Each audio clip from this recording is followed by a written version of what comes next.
Good morning students. मैं Sunita Uniyal, PGT history, RSV number 4 Rupnagar. आज हम क्लास 12th हिस्ट्री लेसन 6 भक्ति सूफी परंपराएं, इसका हम भाग 2 आज करेंगे। पिछले भाग में हमने भक्ति आंदोलन के बारे में पढ़ा। आज हम करेंगे दुशाले के नए ताने बाने इस्लामी परंपराओं के बारे में। सबसे पहला टॉपिक हम लेंगे दुशाले के नए ताने बाने इस्लामी परंपराएं। बेटा, भारतीय समाज, हमारा जो भारतीय समाज है वो एक दुशाले की तरह है, एक चादर की तरह है, एक शॉल की तरह है, जिसमें कि भक्ति आंदोलन उसका ताना है और इस्लामी परंपराएं उसका बाना है। इस प्रकार इसी ताने बाने से हमारा भारतीय समाज बनता है। तो आज हम इस्लामी परंपराओं के अंतर्गत हम सबसे पहले पढ़ेंगे इस्लाम के 5 सिद्धांत। बेटा, जिन लोगों ने इस्लाम को कबूल किया, इस्लाम धर्म को कबूल किया, उनके लिए इस्लाम के 5 सिद्धांतों को मानना अति आवश्यक है। उनमें सबसे पहला सिद्धांत है कि अल्लाह एकमात्र ईश्वर है और मोहम्मद साहब उनके पैगंबर या दूत हैं। दूसरा सिद्धांत है प्रत्येक मुस्लिम को दिन में 5 बार नमाज पढ़नी चाहिए। तीसरा, खैरात बांटनी चाहिए या उसे दान देना भी कहते हैं, दान भी देना चाहिए। रमज़ान के चौथा सिद्धांत, रमज़ान के पवित्र महीने में रोज़े या व्रत रखना चाहिए। उसके बाद अपने पूरे जीवन काल में कम से कम एक बार हज की यात्रा या मक्का की यात्रा अवश्य करनी चाहिए। तो हर मुस्लिम को ये 5 सिद्धांत अवश्य मानने चाहिए।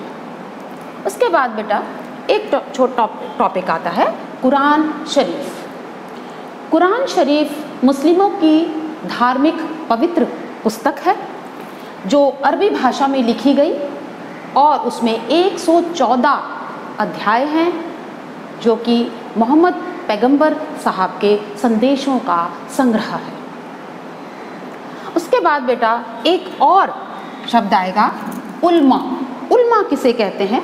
इस्लाम धर्म के जो ज्ञाता थे, इस्लामी विद्वान जो थे, उन्हें उल्मा कहा जाता था। उसके बाद तीसरा एक और शब्द इसमें आएगा हदीस। हदीस क्या था? हदीस किसे कहते हैं? हदीस बेटा जो मोहम्मद पैगंबर साहब की स्टेटमेंट्स थी, उनके कथन थे, उनकी कही हुई बातें थी, उनका जहाँ पर रिकॉर्ड किया गया है एक जगह पर, उसे कहते हैं, उनका संकलन किया गया है, उसे कहते हैं हदीस। मोहम्मद पैगंबर साहब के कथनों को, उनकी स्टेटमेंट्स को जहाँ पर रिकॉर्ड किया गया है, संकलित किया गया है, उसे कहते हैं हदीस। उसके बाद एक शब्द और आता है इसमें, शरिया। शरिया बेटा ध्यान से सुनेंगे। शरिया का अर्थ है इस्लामी कानून। मुसलमानों को निर्देशित करने वाले कानून को हम शरिया कहते हैं। बेटा तो इस प्रकार हम देखते हैं कि शरिया क्या है। यह कुरान शरीफ और हदीस पर ही आधारित है। तो इन चारों का बेटा आपस में बहुत अच्छा संबंध है। कुरान शरीफ, उल्मा, हदीस और शरिया। जो शरिया है वो कुरान शरीफ और हदीस का पर ही आधारित है। मोहम्मद पैगंबर साहब के लिखे हुए कुरान शरीफ में जो उनके कथन हैं, हदीस में, और जो उनके कुरान शरीफ में जो संदेश दिए हुए हैं, उपदेश और शिक्षाएं हैं, उन्हीं का संकलन इसी शरिया में किया गया है और हर मुस्लिम को इस शरिया का पालन या इस्लामी कानून का पालन करना चाहिए। अब बेटा जो उल्मा मैंने आपको बताया कि उल्मा कौन थे, उल्मा जो इस्लामी विद्वान थे उन्हें उल्मा कहा जाता था। तो उल्माओं के क्या कार्य थे? उल्माओं का ये कार्य था कि यह देखना कि हर मुस्लिम जो है वो हदीस में जो मोहम्मद पैगंबर साहब के जो कथन हैं उनको अपनाए, शरिया के नियमों का पालन करें। कुरान शरीफ में जो मोहम्मद पैगंबर साहब के जो संदेश हैं, शिक्षाएं हैं, उपदेश हैं, उनका पालन करे। ये कार्य जो है वो उलमाओं का था कि सभी मुस्लिम जो हैं वो शरिया का पालन कर रहे हैं या नहीं।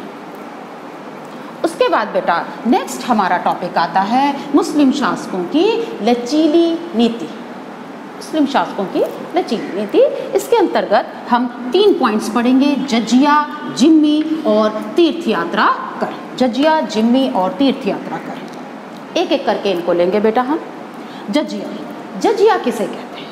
जजिया एक प्रकार का बेटा कर था जो मुस्लिम शासक अपने राज्य में रहने वाले गैर मुस्लिम लोगों से वसूला करते थे। तो गैर मुस्लिम लोग कौन हो गए? यहूदी, ईसाई और हिंदू धर्म के लोग या और अन्य धर्म के लोग जो कि मुस्लिम नहीं थे, उन्हें गैर मुस्लिम लोग कहा जाता था। और ये गैर मुस्लिम लोगों को अपने मुस्लिम शासक को एक कर देना होता था जिसे जजिया कर कहा जाता था। ये कर मुस्लिम लोगों को नहीं देना होता था। इस कर को देने के बाद उसके बदले राजा जो मुस्लिम शासक था वो उन्हें संरक्षण प्रदान करता था, उन्हें सुरक्षा प्रदान करता था। उनकी सुरक्षा की, उनकी संरक्षण की वो एक तरह से जिम्मेदारी ले लेता था। तो जजिया कर आप सबको समझ में आ गया होगा।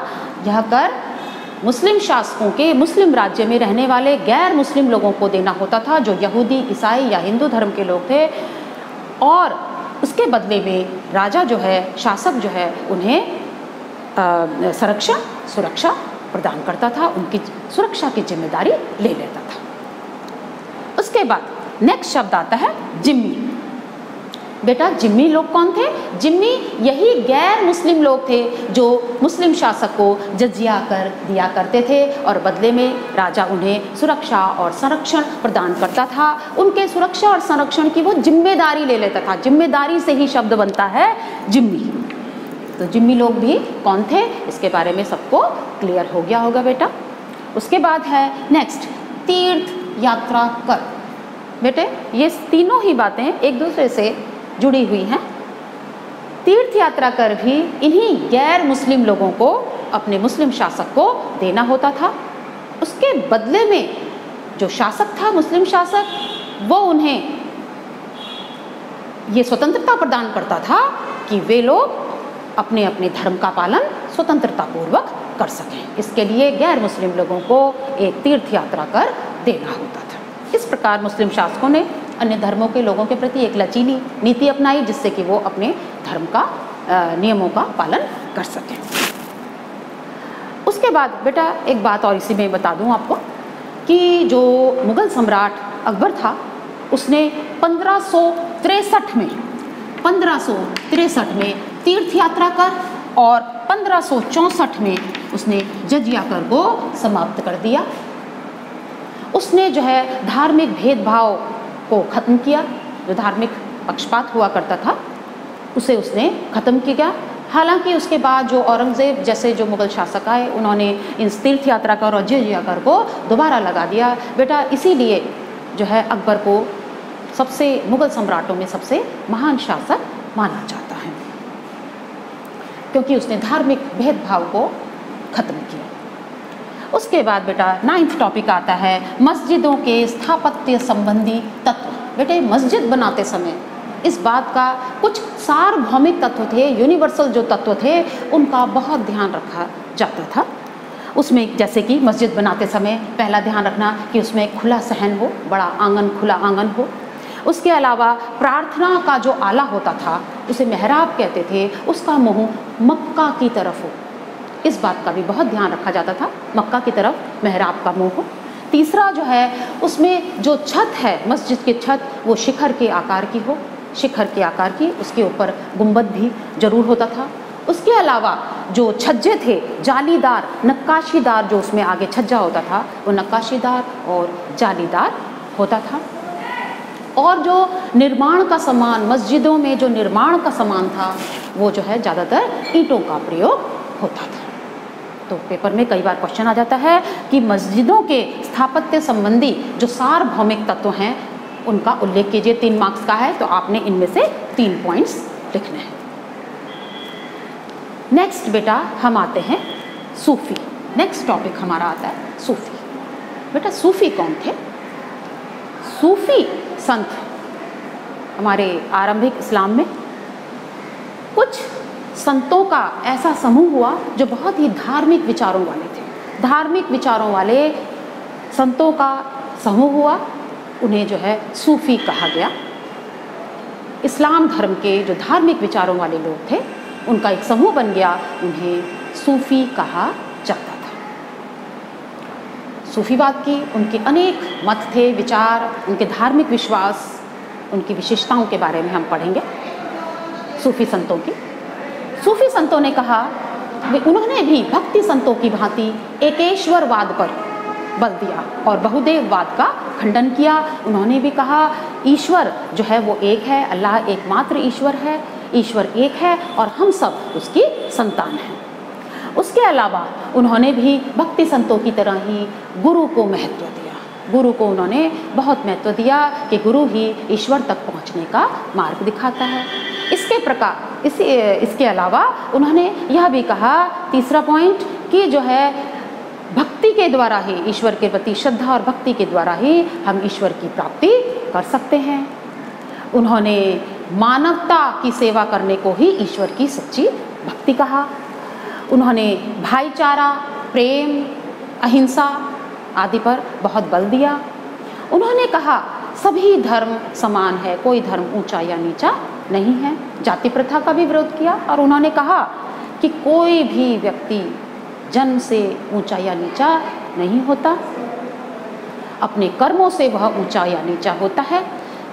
यदि कोई व्यक्ति निम्न जाति का है और वो उच्च कार्य करता है तो उसे भी उच्च वर्ग का माना जाएगा।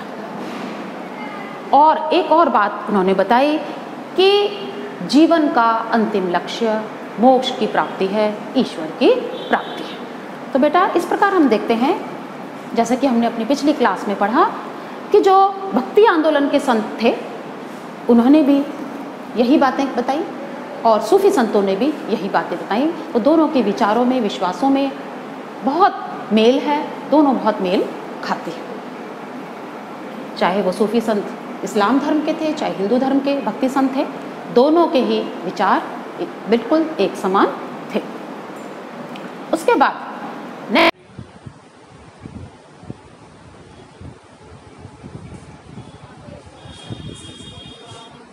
सूफी संप्रदायों को सिलसिला कहा जाता था।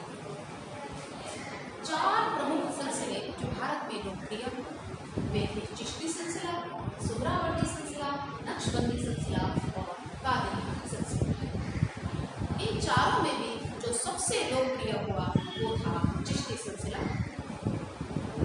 ख्वाजा अब्दुल चिश्ती ने चिश्ती सिलसिले के संस्थापक थे, लेकिन भारत में लाने का श्रेय ख्वाजा मोइनुद्दीन चिश्ती को जाता है। ख्वाजा मोइनुद्दीन चिश्ती बहुत लोकप्रिय हुए भारत में, क्योंकि उनका हिंदुओं के प्रति बहुत ही उदार दृष्टिकोण था। मानवता की सेवा को ही उन्होंने जो है सच्ची भक्ति कहा। वो त्याग और तपस्या पर बल देते थे। लोगों द्वारा दिए गए, राज्य द्वारा दिए गए दान से अपना जीवन निर्वाह करते थे। इसके अलावा एक टॉपिक और आज कवर करेंगे, वो है भाषा और संपर्क। बेटा सूफी संतों ने जो है आम क्षेत्रीय भाषा, आम जनता की भाषा को अपनाया, स्थानीय भाषा को अपनाया, जिसकी वजह से वे बहुत लोकप्रिय हुए। उनमें उदाहरण के लिए मलिक मोहम्मद जायसी, जिन्होंने पद्मावत लिखी, चित्तौड़ के राजा रतन सिंह और पद्मिनी के इर्द गिर्द कहानी घूमती है। सूफी, लास्ट टॉपिक लेंगे सूफी और राज्य। बेटा सूफी, हालांकि जो सूफी संत थे वे राजनीतिक सत्ता से दूर रहे, लेकिन अगर बिना मांगे राजा या शासक जो थे उन्हें कोई दान या भूमि या कोई अनुदान, उपहार, भेंट आदि देते थे तो वे लोग उसे स्वीकार करते थे। तो इस प्रकार हम देखते हैं कि राज्य और सूफियों के बीच बहुत ही मधुर अच्छे संबंध हैं।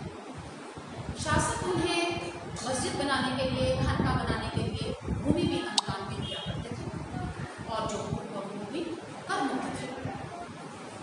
और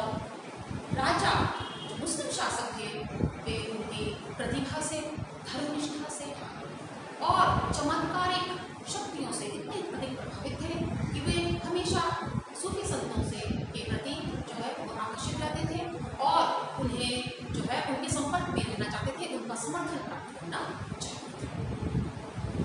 बेटा आज के पॉइंट्स जो हमने लिए वो सभी डिस्कस हो गए हैं। आशा है आप सभी को समझ में आ गए होंगे।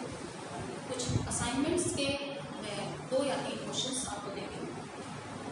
पहला जो है आप लिखें, जिम्मी कौन थे? जिम्मी शब्द मैंने बार बार आपको समझाया है।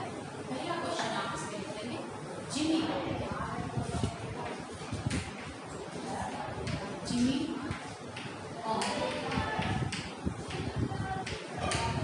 नेक्स्ट, मस्जिदों के, ये क्वेश्चन भी जो है पेपर में कई बार आता है, मस्जिदों के स्थापत्य संबंधी सार्वभौमिक, यूनिवर्सल, सार्वभौमिक तर्क का उल्लेख कीजिए।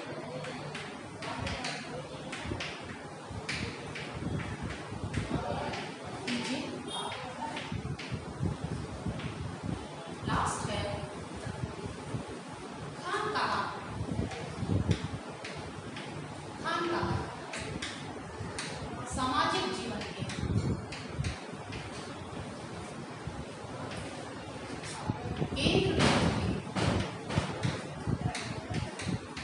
केंद्र बिंदु के स्पष्ट